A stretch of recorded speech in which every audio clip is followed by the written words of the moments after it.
Carolina. Thank you, Madam President.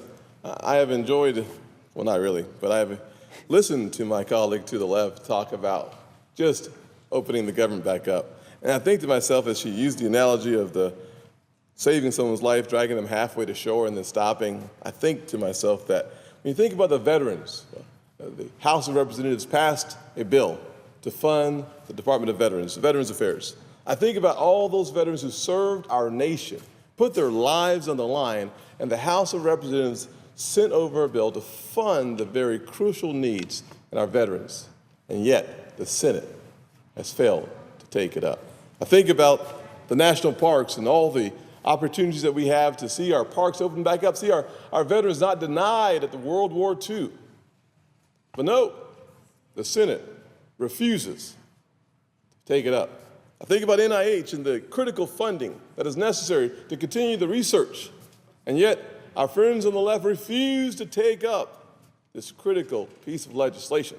So I enjoy being lectured to. I call it the Democrat Lecture Series. But at the end of the day, we ought to have action, and not simply words. And I like in the fact that I understand that it's important for us to figure out who to blame. In politics, the lowest common denominator is always fear. We have to have someone to blame, and our friends on the left do a very good job of assigning blame to someone, someplace, somehow, all the time. But what we really need is leadership.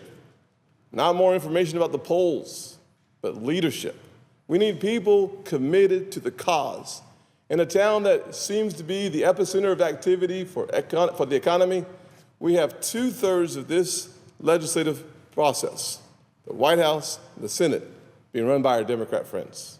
And yet they want to blame the Republicans for the shutdown. I would call this, no question, undeniably, the Democrat shutdown. I hope we find ourselves in a position to tell our veterans we weren't kidding when we made the promise.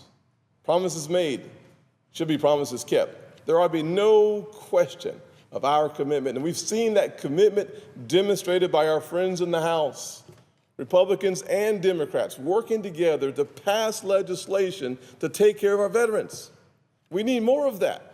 That's leadership, working together, finding common ground to take care of those who've made America possible. But not today, not in this Senate, not when those bills sit idle. But the men and the women who served our country cannot sit idle. They go without their benefits. I wonder why. I wonder why we are not seeing the type of sense of urgency to take care of those areas where there is full agreement. Why are we not taking advantage of the opportunities presented to us on a consistent basis by our friends in the House of Representatives? I don't understand that, Madam President. I simply do not understand that. I will say that I do find it very difficult to find common ground in the United States Senate at times. It's going to be very difficult for Republicans and Democrats to find something that we have in common. I believe that we strive to work in a bipartisan fashion on a consistent basis, and I will tell you that on the most important issues, it's very difficult. But I have been encouraged in my research in the last few days of looking for common ground. I've been encouraged that I have found some friends on the left that actually seem to agree with my position on some of the most important issues facing the nation today. I'll even quote some of my friends to the left as I think through this debt ceiling debate. As a matter of fact, one quote, the first quote, I'll start with my friends on the left. Quote, "The fact that we are here today to debate raising America's debt limit is a sign of leadership failure. I concur with my friend on the left." The suggestion, another quote, "Interest payments are a significant tax on all Americans, a debt tax Washington doesn't want to talk about." I concur and agree with my friend to the left. Another quote, "Increasing America's debt weakens us domestically and internationally. Leadership means that the buck stops here." I agree with my friend on the left. My colleague on the left is now the President of the United States. These were quotes from Senator Barack Obama. Madam President, our President of the United States and our Vice President combined voted approximately, I think it was 10 or 11 times, not to raise the debt ceiling of our country. They called it a failure of leadership. I think it's interesting, Madam President. As a small business owner for the last 15 years, I've had the opportunity to borrow what I considered at the time real money. Now that I'm in Washington, I have to redefine the definition of real money. But at the time, I was trying to get my business started, and I went to a bank to borrow some money, and the banker had some very interesting questions for me. He wanted to know how I was going to pay it back. He wanted to know what assets that I was willing to put up in order to receive the resources that I needed to fund my business. I see the debt ceiling debate as a debate over how we explain to our investors, the American taxpayers, that we are handling responsibly the underlying causes for the need to increase our debt. I cannot tell our investors that we are handling our debt, our spending responsibly. I cannot tell our investors that we have a plan to balance our budgets. I cannot tell our investors, the taxpayers of America, that we are even thinking about controlling our spending.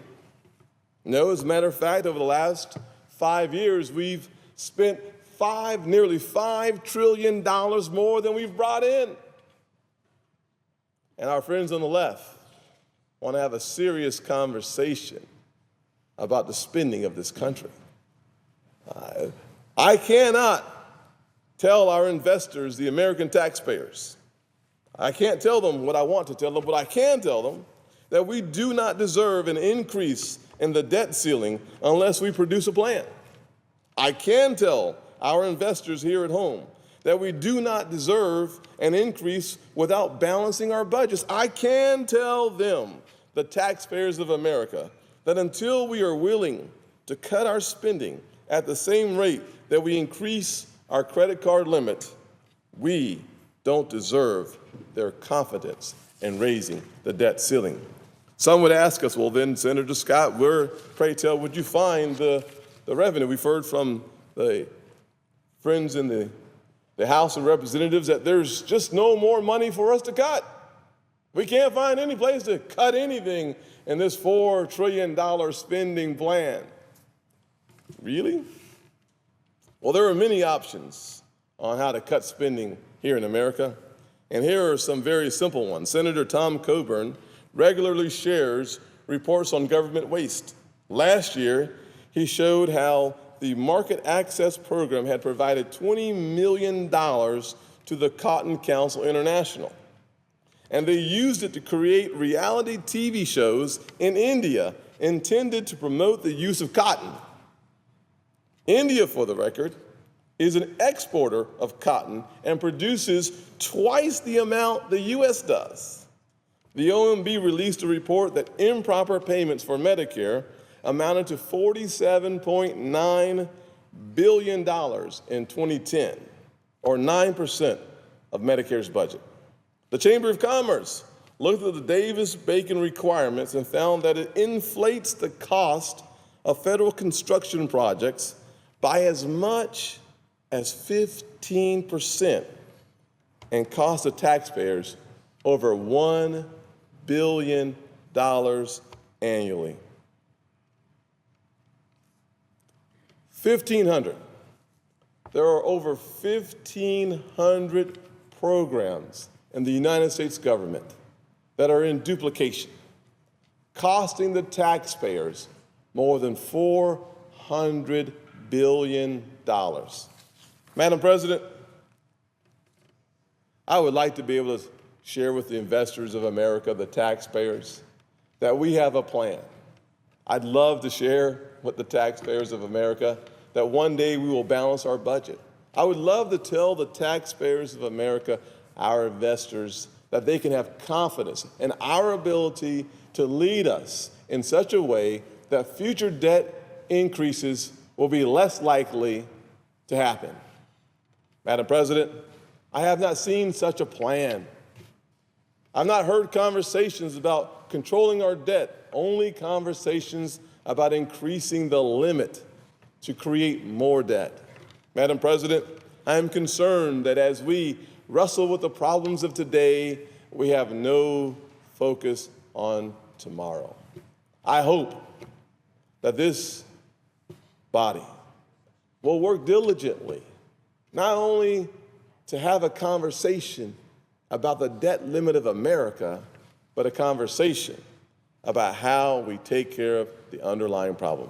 Thank you, Madam President. Senator